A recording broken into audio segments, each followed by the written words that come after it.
We were without an aircraft because of maintenance reasons at the time.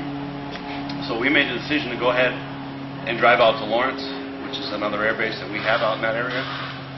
And we did that so that we could hopefully give the crew out there some relief, give them a chance to rest, and to kind of catch their breath a little bit. And then by the time we got the report from the gentleman that owned the boat, that to us seemed like one of those very legitimate eyewitness accounts that we should definitely start heading to quickly. So we went without haste. We didn't spend any time getting there. And pretty quickly, the gentleman next to me, the crew, ended up putting the camera right on the boat. And it didn't take us long at all to realize that this is legit. This is something we're definitely going to have to report back. And as soon as we got on scene, we were over pretty low.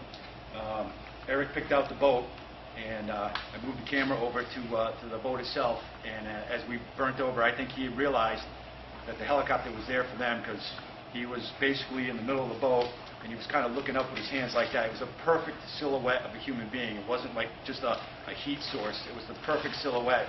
And that's when Eric got on the radio and just advised the CP and other officers that there is in fact someone that's... You have to check a lot of calls that don't pan out, and then all of a sudden there's one that does. And actually I was quite surprised that there was actually somebody in the boat. Not only was in the boat, but I mean we saw right through it. Usually, like, you know, you get it's obscured, you see like a white blob, a heat source, so to speak. But this was the perfect silhouette of a human being. So. Obviously excited that we finally had hopefully come to a conclusion to this. But then pretty quickly we have to shift into gear and say, okay, well, what are we going to do now overall to make sure that nobody gets into a situation now where they're either hurt or injured? It was just, it's a dynamic environment. I mean, it's constantly moving, so it's taking a lot out of us. You know, I mean, we got back later on and talked about it and decided that even though it was 2.5, 3 hours worth of flying, it felt like about 7, just because there was no time you could relax, there was no time to...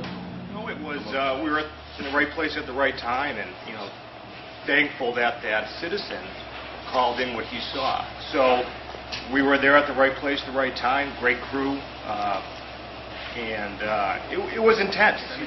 The subject kept moving, you know, a little forward of the boat, a little aft. And my job was to let all the tactical crews on the ground, you know, where he is, where his head is, where his feet are. He's sitting very, and I've got to say, we're a very small cog in a huge wheel. If it wasn't for the citizens and all the law enforcement agencies working together, this wouldn't have come to the conclusion. We landed at Logan, and I think we all looked at each other, we bent our legs and went, wow.